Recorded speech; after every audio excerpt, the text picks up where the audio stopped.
Thank you everybody for coming. Today's subject is Peter the Great and Shrek.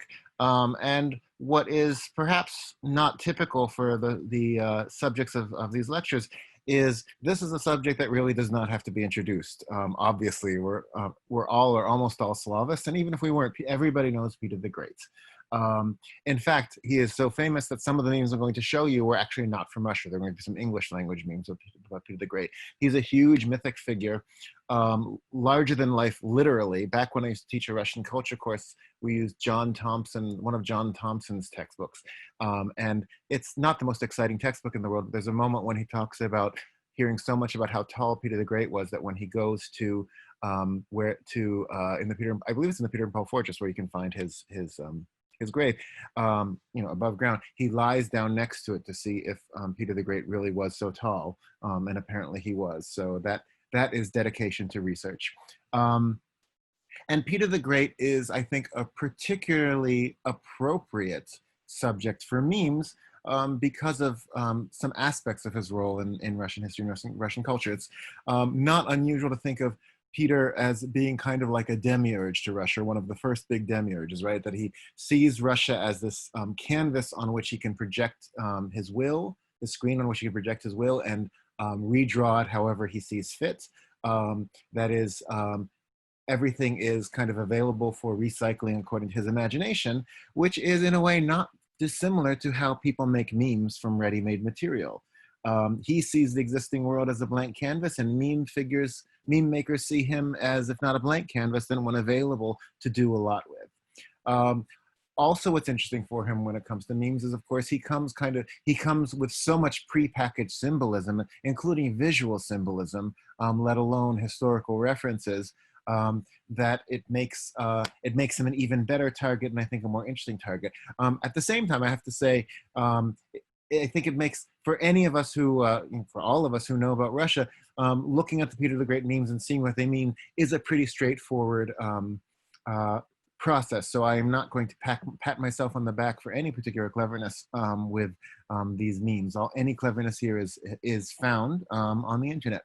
But before we look at the memes themselves, I do want to remind us of the iconography that goes into Peter the Great memes and into the whole myth of Peter the Great. Obviously, we start with statues. With, you all know, of course, the bronze horseman, Peter the Great being practically flying off into space here. And of course, Pushkin's famous treatment of it. And then, but for contrast though, in contrast to this notion of this larger than life, powerful figure, I like to think about the wonderful monument to him put up in 1991 in the Peter Paul Fortress by Shemyakin. Now, I'm sure many of you have seen this statue in person. It's even weirder in person than it is in a picture, but you can already see from this picture that Peter here is huge and his head is teeny tiny.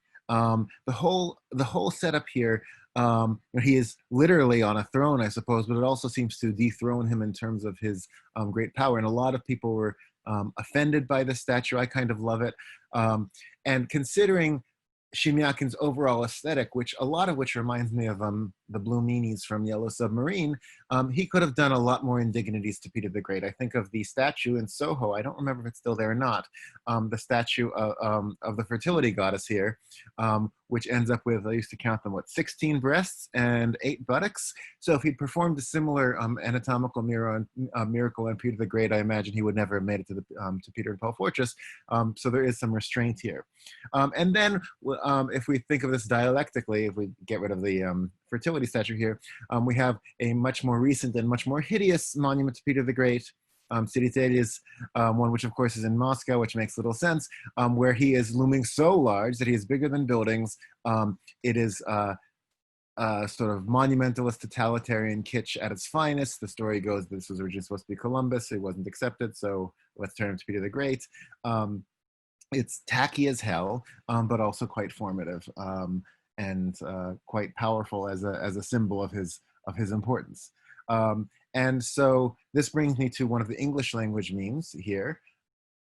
Peter the Great, get down from there. You're not even a shipwright. What are you doing? which could be referring to his monument or just in general his sort of ship fascination. I want to show you a few more. Then the other thing that kind of brings Peter down a bit is that when the Soviet Union is succeeded by the Russian Federation and communism is succeeded by capitalism, you end up with Peter the Great as a marketing phenomenon.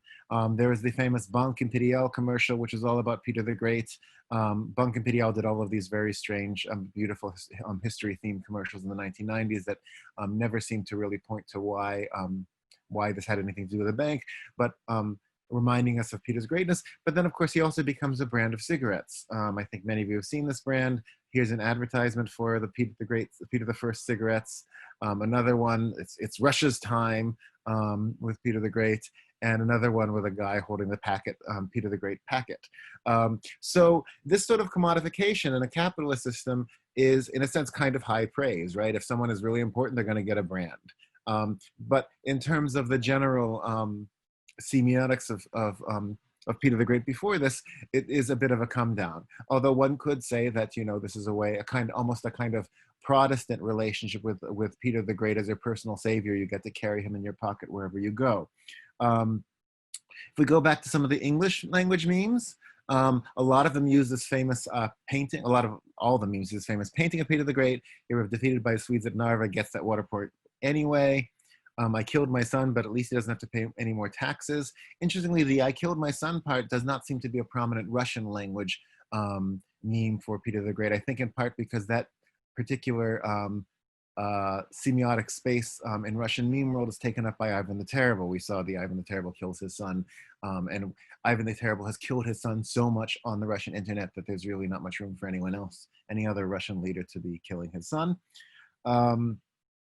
And another Peter from Family Guy, hey Lois, look, I'm Peter the Great, Tsar of Russia. This makes no sense, it's absolutely stupid, which means it's a very good Family Guy meme because it's exactly like the rather stupid random Family Guy humor.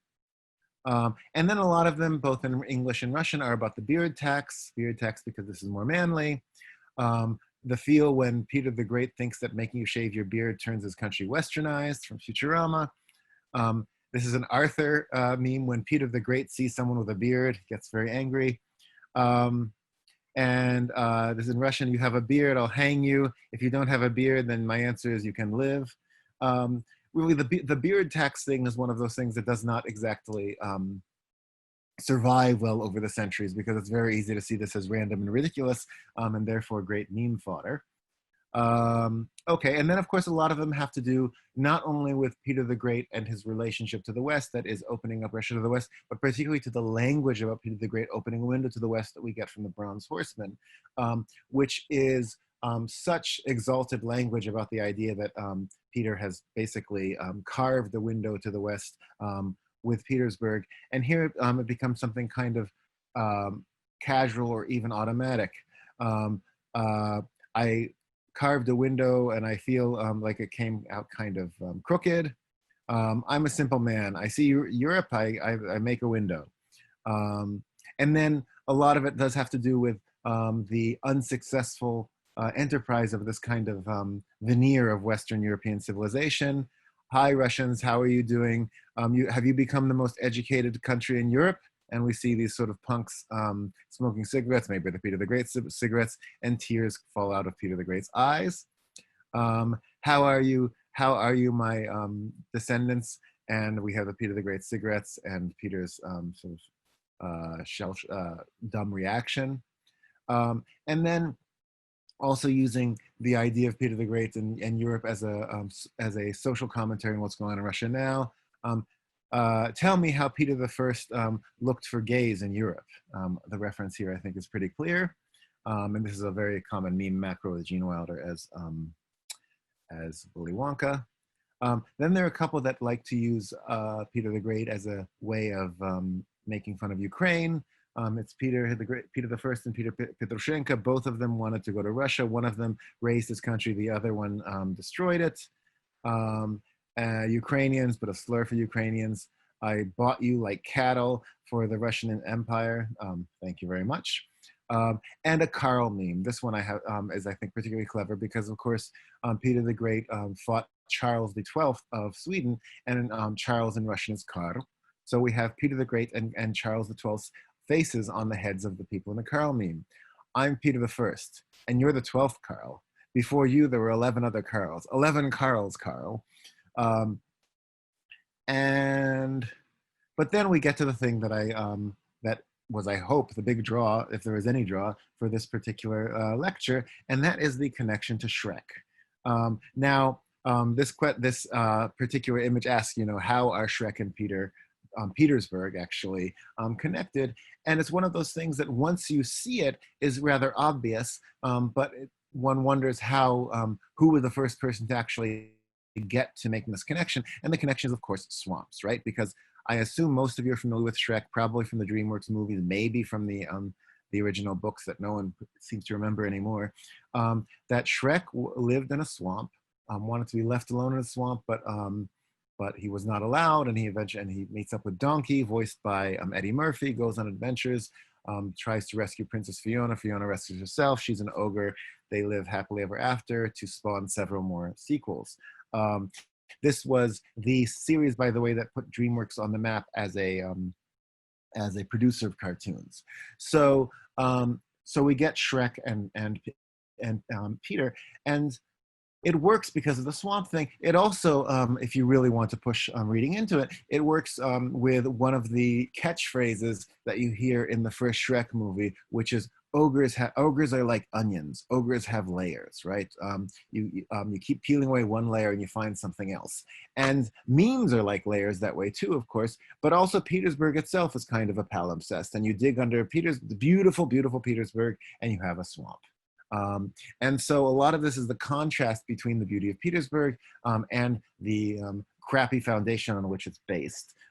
Also dealing with the idea that Peter the First just picked a swamp at random, and so many people had to die to make this city just because he wasn't paying attention, which of course he was paying attention, but that doesn't matter so much. So there's a bunch of swamp memes here. He lived in a swamp before it became mainstream.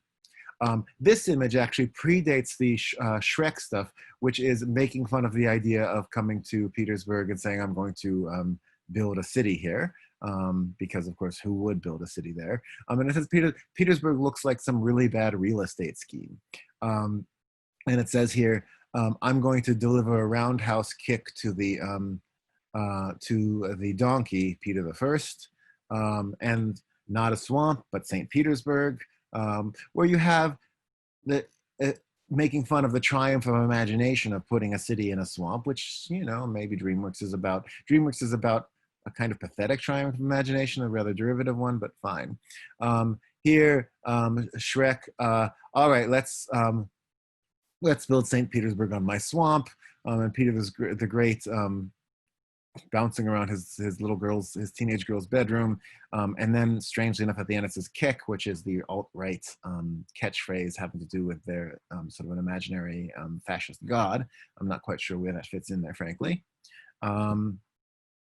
St. Petersburg for a healthy person and what a smoker sees.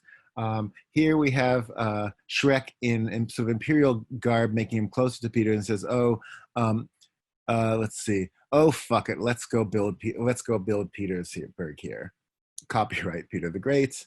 Here I am thinking, Peter the First, here I am thinking about building Petersburg, to which his wife, Casey Ekaterina, responds, kick again. Fuck it, guys. Here we won't even have to spend any money on water. When you wanted to build a filthy swamp and you ended up with Petersburg instead. This is Shrek hanging himself on one of the more famous Shrek Peter memes. When they take your swamp and build Petersburg on it, fuck it, let's build Petersburg. And then after a while, you no longer need to have the direct connection between swamp, Petersburg, Shrek. You just have Peter the Great and Shrek automatically being the same person. So here's the birth of Peter the First. Here's a set of images that are of Shrek costumes, but it says as if the search were for what a Petersburg person wears. Here is Peter the First and Yekaterina the First on an embankment in St. Petersburg in 1722, when it's of course Shrek and Fiona. This is Peter before Life in the Swamp. This is Peter afterwards. Oh, excuse me, and I won't excuse you. I'm going to build a city now. Remember, donkey. There's no there's no us. There's no ours. There's only me and my swamp, which is an actual Shrek quote. Oh, excuse me. I just uploaded 2 identical photos. And then there's a really odd set of associations with yet another internet phenomenon. Back in 2015 is the origins of something that I think got reported in 2017. What's ultimately, I think, an urban legend about a group called the Blue Whale, which supposedly encourages teenagers, exists on the internet to encourage teenagers to commit suicide. And Novaya Gazeta did this expose of it that's widely criticized. A man was, several people actually have been arrested for using the internet to encourage teenagers to commit suicide. It's the idea of this spread throughout the world. There have been all sorts of moral panics in many countries about these suicide groups that look like they don't actually exist. But somehow the Blue Whale suicide group ends up connected to Peter the Great. So here's a sort of classic Blue Whale suicide meme. It says, "Wake me up at 4:20, I'm playing."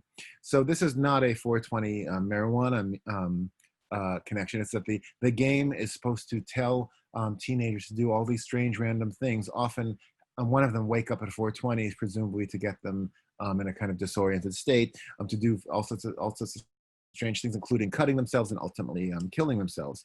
This has turned into an anti-Blue Whale meme saying, "Protect your children." And then we get Peter the Great and the Russian whale meme. And here it says, "Carve out a flotilla on your arm and wake me up at 5:21. Now, one of the things that you see again and again in the Blue Whale, this is Russian whale, and the Blue Whale meme is that you're supposed to carve a whale on your arm. Here it is. Here's at 4:19. Here he is at 4:20. Somehow this is what's going. This is what the this version of the Blue Whale thing was going to turn him into. And then eventually it just becomes about Shrek becomes a kind of symbol of Petersburg life and Petersburg culture. Here it says, this might be the greatest Petersburg painter. When they say that Moscow is better than Peter, and he says, repeat, but this sort of improper spelling, like he's getting angry. And then finally, this one, which I particularly like, it says, at home in bumfuck Russia, and I moved to Petersburg. And this is great, of course, because when he's in Mukhasaransk, which is the equivalent of bumfuck Russia, he's basically the Incredible Hulk. He's uncivilized, and then he becomes this this totally pretentious hipster with the hair and the hipster glasses when he's in Petersburg. It's making fun of Petersburg hipsters, of course, but it also comes back to transformation and the veneer of a kind of sophistication, European look that you have in St. Petersburg, which obliquely, and this is pushing it, suggests that that the whole hipster phenomenon in Petersburg and any kind of culture and any kind of pretentious culture can be traced back to Peter and his swamp. That's really all I wanted to say. This is a short one, and as I said, there's nothing too profound here with Peter the Great, but I think lots of fun going on. And I'm happy to take questions and discussion.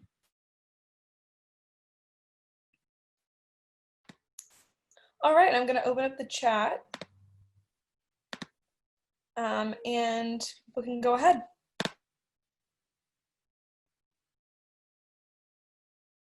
So we have a question from Ray Kimball. Is this a Moscow-St. Pete rivalry? There's a little bit of it, but it comes up, from what I've seen, it comes up not so much in the rivalry itself, but in the defensiveness of people in St. Petersburg about the rivalry. There's another context which, one could really push, but I've seen no evidence for, if you really wanted to have this kind of criminological reading, which I wouldn't really recommend, that Petersburg is sort of the power, is the home of Putin, the power base of Putin. You could make some connections, but there's really nothing in the memes themselves that I think would encourage us there. But the Petersburg-Moscow rivalry is just, I think, another set of associations that are easily available once you bring Petersburg into memes.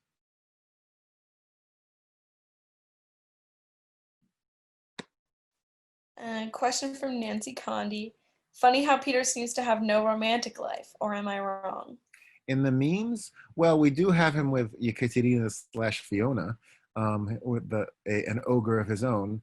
But no, it's true. I mean, the lack of them in the Shrek memes could, I suppose, make some sense. So again, Fiona's available, but yeah, that doesn't seem to be something. So with any of these figures, and when I get to the Soviet leaders one, you'll see lots of different things going on with them.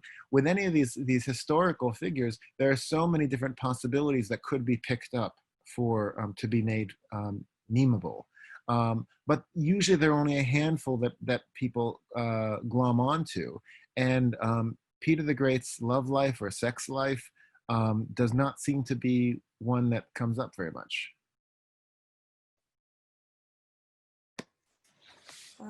Question, comment from Katie David. I'm wondering why there isn't an equivalent swamp connection in American memes with Shrek and Washington, D.C., considering how popular Drain the Swamp is as a slogan. Well, this is a good question. Are you sure that there isn't an equivalent connection in American memes with Shrek and Washington, D.C.? I haven't looked. It does seem kind of obvious, though in the case of Petersburg, of course, you have the literal swamp, so there is that. If there is that with Washington, D.C., then the political ramifications would be really interesting, because to accept the slogan, drain the swamp without any irony, and of course memes have loads of room of irony, puts you in this kind of pro-Trump, alt-right adjacent world. But on the other hand, there's plenty of room, of course, to make fun of Trump and his people. People refer to them as swamp creatures. There's Swamp Thing memes, for instance. So I don't know. Katie, have you looked for these? No, you can tell us. I'll unmute myself quickly. I haven't looked at all for these, so I have no idea if they exist. Mm-hmm. But so maybe they do exist. I just was thinking that I hadn't seen them. But yeah. I might be wrong about this, but Washington, D.C. also was a swamp that had to be drained in order to build it. Oh, was it? That would make sense given where it's located. Or is that wrong? That was always my impression, because it is very humid there. Yeah, it's true. I was always told, I'm trying to remember, I think in school we learned that it was a swamp. And I in my mind, I always made the connection that it was similar to St. Petersburg in that way, that it was a swamp that had to be drained to build a capital. But okay, somebody's telling me that I'm right. So good. About that. Good. So it is a but swamp. I also grew up in Maryland, so maybe we learn more about these things. But yeah, maybe I'll have to look to see if there's a similar Shrek thing, because it's very interesting. Well, that is interesting. Yeah. So I have a question for you, Elliot, which is so I'd like to hear a little bit more about the Keck thing that you were talking about that pops up. I mean, when I see, green internet creatures and somebody mentions the far right, I immediately think of Pepe the Frog. Yes. And has there been, and I vaguely remember this coming up earlier on, maybe even earlier on in discussion of one of these short courses where Shrek made an appearance earlier, but has there been an attempt to appropriate, we did a bit of stuff in our lab and with some deep dive into some bad places on the internet. And I was just collecting images off of 4chan. And I was shocked to find all these cartoon characters, which are things that you don't like. Sonic the Nazi is not something you forget easily after you see this. But have you found this in the Russian context, or is this just Keck just kind of gets thrown on things? Is there an actual attempt to sort of appropriate Shrek? We saw things with SpongeBob SquarePants, we saw things with Sonic the Hedgehog, we saw all these kind of awful things, but so just would be interested in a little more about that. So, and if not, what do you think that's doing there in those memes popping up? I'm not sure what Keck is doing there specifically. I would have to look to see where else, who made those memes or where else they circulate, because I have not run into Keck in memes that weren't obviously nationalist or far right before, so that really took me by surprise. Now, when I look at places like the Russian memes for Russians, there is a lot of appropriation of cartoon figures, mostly from anime, which also would make sense from the 4chan connection too. But there's loads and loads of anime inspired, really vicious, horrible memes in the far right Russian meme sphere. And you do occasionally see Pepe, but Pepe is kind of like a foreign guest star. Even though, of course, the anime characters aren't Russian either, but this, some of the same figures, usually these half-naked women, appear again and again, so you start to recognize them. But I haven't seen Disney characters and characters like that appropriated so much. Sonic I've seen, certainly.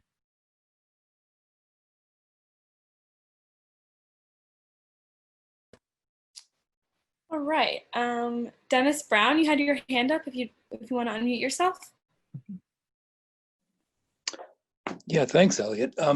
Some 20 plus years ago, I think, I was on an NEA to St. Petersburg, and the topic was Russian history through art and architecture. And I remember one of the lecturers talking about Peter the Great and the period, his contemporaries thinking of him as the Antichrist. Yes. Building a city on water instead of on land, paving streets aren't paved in that time, building his central city right next, well, on contested territory with his, in other words, doing everything opposite of what one should do.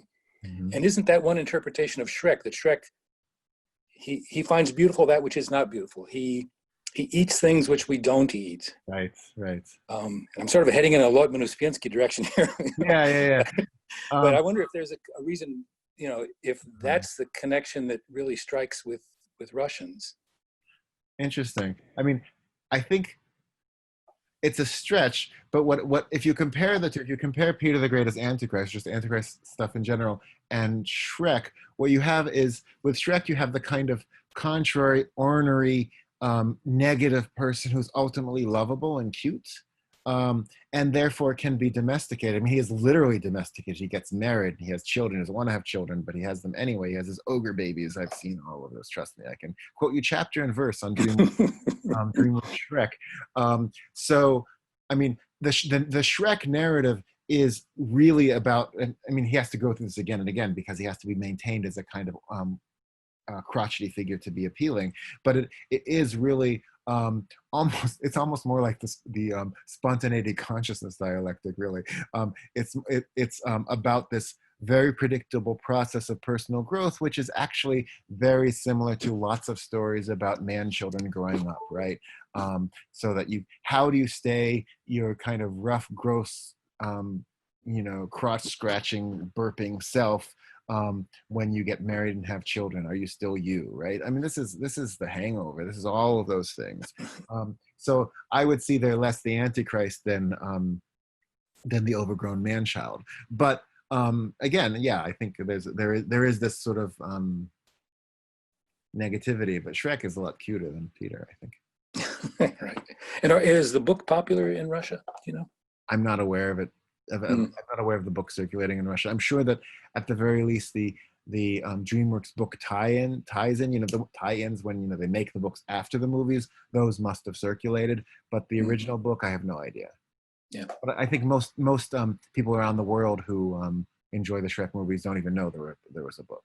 So. Well, thank you. Sure. We have some comments on swamps in the chat.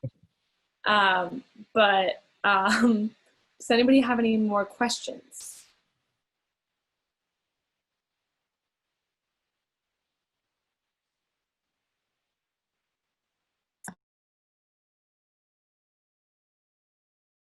All right, if there's no more questions, then thanks, Elliot, once again for another fantastic lecture in the series. Join us next week for either Stone Fox or Soviet leaders. I have to decide which one to go out on. I should probably do Stone Fox next week and go out on Soviet leaders, but I'll let you know. Okay, for Stone Fox or Soviet leaders. Otherwise, have a great weekend. Enjoy the summer. Hopefully you can get outside and get out of your apartment a little bit, or house, or wherever it is that you may be. And Elliot, thanks once again. And huge thanks to Sasha Spitalnik, who is our program admin at the Jordan Center, who makes all of this happen, without which we would have none of these incredible Friday afternoons together. So Sasha, thank you so much. And we'll see all of you next week.